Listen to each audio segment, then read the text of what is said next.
Monster RX93.1 presents All Out, your daily morning pick-me-up. All out hits, all out celebrity interviews, all out sports and showbiz news. Your hosts, Rico and Karla Aguas. Try Wednesday here, Monster RX93.1. Ladies and gentlemen, we're not going to let you wait any longer. Good morning, everybody. Live from Judy Ann's kitchen. Actually, officially from Judy Ann and Ryan's kitchen. We got the Agoncillos live with us. Good morning, guys. Good morning. Okay, they're live on air with us. Hi, Karla Aguas. Hey. Wait, bumati? What's that? Pwede bang bumati? Kasi diba? So, babatiin nanay ko, mga kapatid ko, mahal na mahal ko po kayo. You guys are so dorky. I love it. But thank you guys for giving us an awesome exclusive. Ito talagang, usually we know the set of Judy Ann's kitchen. Wow, but now we are actually at the set of your very own home that you allow us to join. Thank you, Ryan. Thank you for yes, sir. We were up especially early this morning para tanggalin namin yung mga sabit-sabit na mga dyan. So because today is so special for you guys, tinanggal namin yung mga nakasabit na tuwalya at underwear. So, salamat. Fiesta kami dito every day. I love it. No, because what we were talking about earlier, Monsters, for those tuning in, it's on Facebook Live, facebook.com/RX91. This is actually around the time where you, Judy Ann, you start cooking for the family because the kids get hungry easily. Ryan's going around the kitchen complaining why it's taking so long. So, medyo hindi stressful pala yung mga morning mo, no? Ay, hindi. That's why pagising ko at maaari makapag-workout na ako, yoga, or whatever, yung could keep myself going already. Kailangan i-pump up ko na yung sarili ko for the whole day. And yeah, kasi we, all of us now, since we're just home, ang tendency natin talaga kumain, di ba? Yes. Even if you don't have to, kakain ka talaga. So, may extra effort kami to really work out as much as possible every day. So, ano yung typical day nyo? I mean, okay, you wake up at around, 5 o'clock in the morning? And then... I wanted to wake up at 5 o'clock, but it doesn't happen. Palagi naman siya nasa plan. Hindi na nangyari kasi sa gabi kami may time ni Rai to watch something eh. Yeah, on very good days, we wake up at about 6:30 or 7. And then about half an hour, the kids get up. We do our schoolwork. About 9-ish, 10-ish, the yoga mats get pulled out. We try to work out as best as we can before lunch. Kasi the logic behind that is para tipid sa ligo. Diba? Kasi syempre, mag-workout ka, tapos magluluto, you do all the crazy stuff in the morning para pag nakaligo ka na sa hapon, tutulog ka na. One go lang. Or in the case of the boys, what we do is about 4 p.m. After the afternoon movie and games, we go outside and practice Luchos football till about 5:30 in the afternoon. So yun, ganun usually. Then about 6 we all get together again, get ready for dinner, and then it's movie time, storytelling time, whatever the kids fancy. Wow, storytelling time. Grabe. Family goals, Rico. You have no idea. Family goals talaga. Like, they're keeping it real, but yung tipong the standard is like here na. So it's like, thanks guys. Thanks so much. I mean, you both have fantastic careers na nga. You have 3 children. Like, thank you. Thank you for making us feel this small.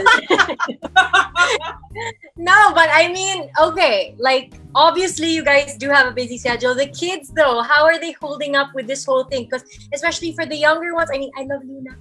How were you guys able to sit them down and explain to them what exactly was going to happen with this whole ECQ? Well, the first few weeks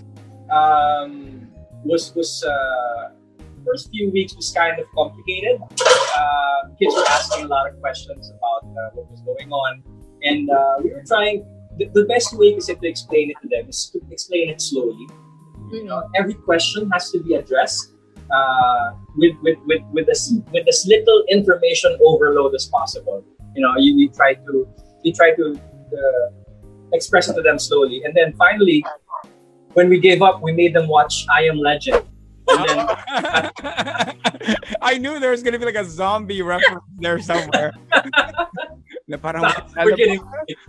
Of course, we made them watch I Am Legend just to give them a picture of what we fear. You know, it was more explaining our fears. But after that, you know, it's always, you know, the kids have these tendencies where, you know, they miss their classmates, they miss their teammates, they miss their teachers. So slowly, you really have to sit them down one by one, because our kids, our eldest is 15, our only boy is 9 years old, and our youngest is 4. So they have a very different understanding of the things going on. So you have no excuse. You have all the time in the world to explain to them, and you have to do so in digestible segments, you know, one by one. And the film I Am Legend just covers all the age gaps. Right? Oh yeah, all the age. Okay, so you want to watch it. Now, if I was Luna, I'd be a little bit like, why? Why am I watching this? Like, I think for the nightmares for the next 5 years. So that's basically the setup with the kids. So now that they're kind of all in sync, you're all on the same page when it comes to this entire situation, are you guys also trying to find other activities to keep them busy? Kasi they can't nga, diba? They can't go outside, like, or they can't go to the mall or to a friend's house. So they really are confined to where you guys feel is safest for them. So are you being more creative with the activities that you guys are making?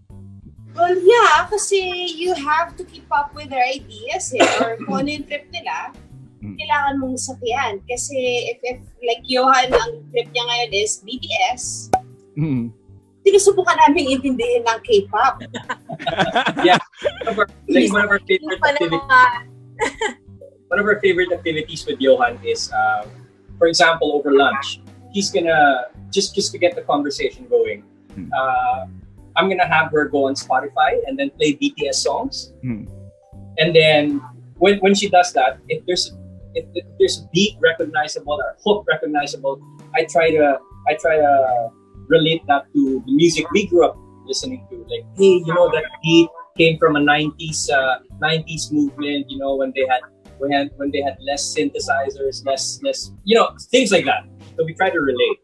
So with Lucho, we've been watching a lot of football, and we've been playing a lot of FIFA on PS4. Hey. Yeah. So yeah, with Luna naman, it's a variety. Like last night, the other night, we progressed to shadow puppets. Wow, that's hard. The whole. I mean, yeah, those things. So we try to keep it as simple as possible. Sino yung puppeteer at sino yung nagkikwento sa inyong dalawa? Labo-labo yun. It's Luna's rules. If it's before bedtime, she dictates the tempo, whether it's a bedtime story or shadow puppets or maybe a Blind Monster. Maybe a game called Blind Monster. This is a game we've been playing for so long, and it basically involves me covering my eyes and running around trying to chase them. And if they get caught, they get tickled. Wow. It's such a... You guys are so hands-on. As parents, nakakaiyak. I wasn't loved enough as a child. By the way, there are so many people watching on Facebook Live now from Canada, from Tarlac, from the States. So hello, everyone. Guys, what daw are you cooking? They want to know, ang dami daw pots and pans. Ano nangyayari? Prepare ko na kasi, but normally kasi, a normal day, well, every day is normal anyway. I always make it a point that kung ano yung kainin ng mga bata, there's always vegetables. So now, Lucho wanted beef, so I'm gonna make beef with broccoli and oyster sauce. Mga pang ilang araw na natin may broccoli ko. Halos every day. Kasi syempre kung ano lang yung meron, yun yung lulutuin. Halos every day. Tapos, Luna kasi loves pasta. So, para mapakain ko siya ng maayos and marami, I make it a point naman na meron siya palaging pasta or noodles sa bowl niya. So, I make yung picadillo with pasta, with egg noodle pasta. And then for us, kami naman ni Ryan, Johan joined in our diet yesterday? Really? Yeah, she wanted to try our diet. Hindi naman siya diet talaga, but it's more of just like really clean eating. More on responsible eating. Basically, I just infuse more vegetables, more superfoods sa pagkain namin para lang mas healthy and but we allow ourselves to have cheat meals. Sa akin, meals, siya meal. Kasi mas madalas ako chumita. Yeah, immune boosters is what you need. That's why the inclusion of superfoods are actually great and everything when it comes to the cooking. Galing. So for our food, sa food namin ngayon, I'm going to make grilled 5-spice chicken with Thai rice, Thai quinoa na may bagoong. And then we have here a pot of palagi naman nakabilin ng backlat. Itong pot na to, hindi nakabili ng backlat to. Itong pot na to, this is salabat. Oh, okay. You drink that every day. Yeah. Puno siya ng ginger and turmeric. Ayan siya, if you can see. Good, yeah. Wow, dami. And then, nilalagyan na lang namin yan ng water, dinadagdagan ng water, orange peel, cinnamon stick, or if you have like hibiscus tea at home, you can also add it for extra superfood because hibiscus has a lot of benefits. So yan, ano lang siya, kulo lang yan ng kulo every time. Ice tea lang yun sa Starbucks. Hibiscus na lang. Okay. I thought it was just a title. Yeah, man. But I have my broccoli here. Blanch ko na siya para mabilis na lang mamaya pag nagluto. So I will drain this and then isusok ko siya sa ice bath para mag-stop yung cooking process niya. Wait. Here we go. We are having actually... Okay, so for a dance number... For those tuning in, we have Ryan and we have Judy Ann. We are live from their kitchen at their home. If you haven't seen it yet, check it out. Facebook.com/RX93. We are playing your favorite riot hits as well. So Ryan, may request ka ba? Nakanta? Uy, Ryan! Hey! What are you? Thousands and ano? Ano? Eugene daw kasi birthday ni Eugene today. Happy birthday, Reg! Happy birthday! Sige, we'll throw some in for you. Alright, so we will be doing beef with the broccoli first. Kaya mo yan, sweetheart. Yeah, that's the goal there. You moral support, back massage. Dude, the number one rule for husbands in the kitchen, get out of the way. I gotta learn this. That is true though. So, Judy Ann, ano yung technique mo kapag sa beef broccoli? Is there a specific style that you do? Saan? Sa beef broccoli, pag nagluluto ka ng beef broccoli, ano yun? I always blanch the broccoli first. Tapos last ko na siya nilalagay para hindi siya na-overcook. Hindi malata, no? Kasi Para sometimes... hindi malata. Tsaka pa siya natitira. So, you put that last just to combine with all the sauce and the beef. Okay. After that, mabilis lang kasi siyang gawin. So I have here my oil. And since as much as possible, I try to infuse ginger in most of our meal or in most of our ulam. At some point, si Lucio nagtanong na siya, why does our food taste so gingery? Napansin niya na yung mga normal na kinakain niya dito. It's like, sa bahay. Medyo mas malasang ginger. So we're very honest naman with our kids. So I had to tell them that because ginger is anti-inflammatory and it boosts your immune system, so it's very important that we try to eat healthy as much as possible. They eat it naman. Nagtatanong lang kung bakit. So I have there my ginger. Okay. And my onions. To make it sweeter. If you close your eyes, Rico, you can actually smell it. Yeah. I don't know, like it's ingrained in your... Close your eyes. Sabihin nyo na lang sa kasama nyo sa bahay, mag-gisa rin sila. Makiluto kayo, guys. Go join the cooking. Mom, watch! Hi, Mommy! So, see the ginger? Just allow this na maging translucent, yung onions. Then we will add in our beef. Yung beef, I marinated it in soy sauce already.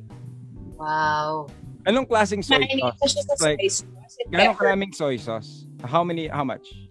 Siguro ko sa 2 pirasong steak, at least 3 tablespoons. Okay. So you don't want to put too much, di ba? Nagiging masyado. Yeah, you don't want to put you don't want to put too much kasi kapag nag-reduce yung soy sauce, maalat na siya. Yeah. It overpowers everything. Tapos hindi mo mahahabol eh.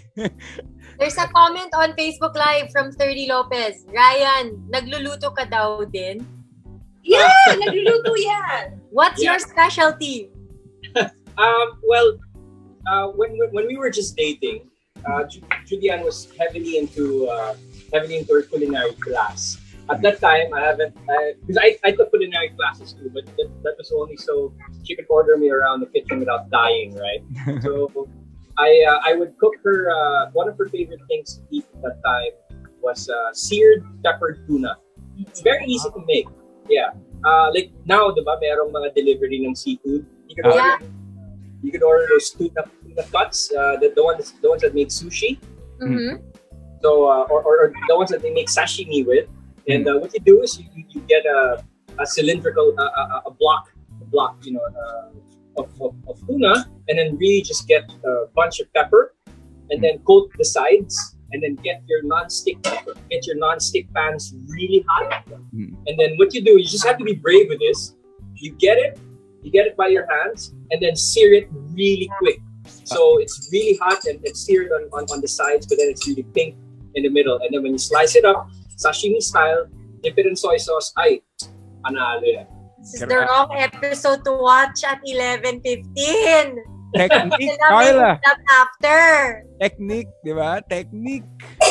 Pwede ba sa canto na yun? She's been making really good canned tuna recipes lately. You need the pasta, the canned tuna. Corn chicken. Corn chicken. Right. So this is the time to experiment and really try to discover what works for you guys. That's true. Okay, so the beef with broccoli, Judy Ann, you've added another beef. So I have here in this bowl 3 tablespoons of oyster sauce and water, mga 1/4 cup para lang mag-reduce siya. And then lately, since naglalagay ako ng sugar sa mga pagkain namin, just to enhance the flavor of all the seasoning, I don't use brown or white sugar anymore. I just use this. No, I'm not endorsing this, but this product is made here in the Philippines. That's why I like using this product. It's 0 sugar, pero yung sweetness niya, and it's natural. It came from sugar cane. Yung sweetness, parang teaspoon of Treasure Life has like 2 tablespoons of sugar. Oh, wow, okay. Konti lang yung kailangan. Matipid din siya. Okay. So what's it called? Treasure Life. Treasure Life? Yes, Treasure Life. Okay, we'll search and that. You can bake with it, you can cook, you can brew. And so nalagay ko na yung sauce. So good. Ayoko na, Lord. Kaya pa ba? I feel attacked. Instant noodles lang ang lunch ko later eh. It says instant noodles. What I do with my beef with broccoli, I add star anise. Oh, star anise. Okay. Yes, just to add that depth of flavor na hindi masyadong napapansin. Yung ikaw lang ang may alam. So ilang star anise ang nilagay mo? Isa lang or one lang? Star anise eh. I usually put like isa lang. Isa lang. Okay. Pagka halimbawa mga beef pares, kasi nga para mas deeper yung flavor ng star anise, mga 2. Okay. Pero that's in a big stock pot already.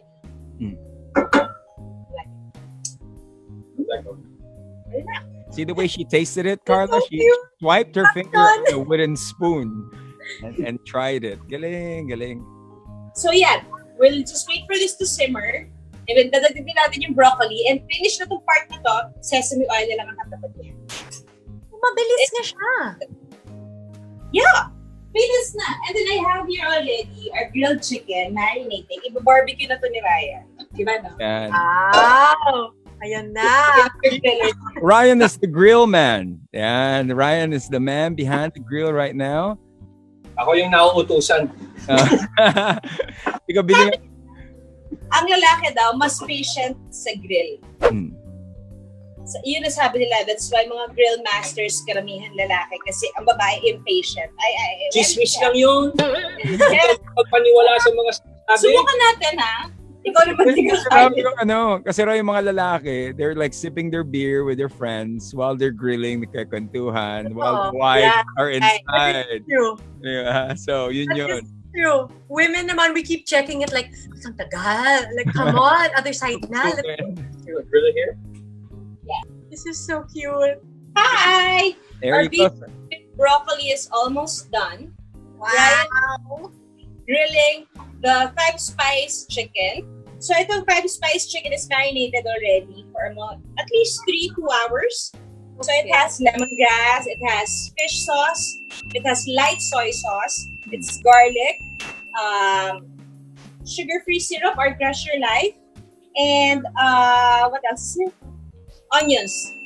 So i-marinate nyo lang siya ng matagal para kasi chicken medyo matagal talaga siyang mag-sip ng sauce or ng lasa. So we are using chicken thigh fillet.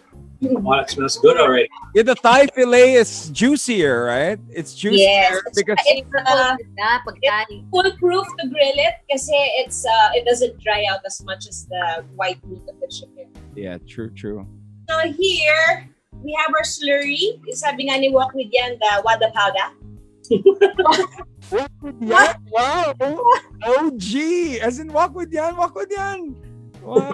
Alam mo pa ba si Walk with Yan? The kids just went, woo! Who is Walk with Yan? You Google Walk with Yan. You Google it, guys. Wanda powder! That's the wanda powder. So it's just 1 part cornstarch, 1 part water. Dilute nyo lang. So para lang magkaroon ng malapot na sauces. Leave the broccoli natin. Ay, nalaglaman ko lang. Pag malapot na sauce kasi, mas okay, no? As far as... At saka mas dumidikit siya sa... rice. Masarap sa kanin. Yeah. All Out with Rico and Karla. All Out music and all out fun. Monday to Friday, 10 a.m. to 1 p.m. only on Manila's hottest Monster RX93.1.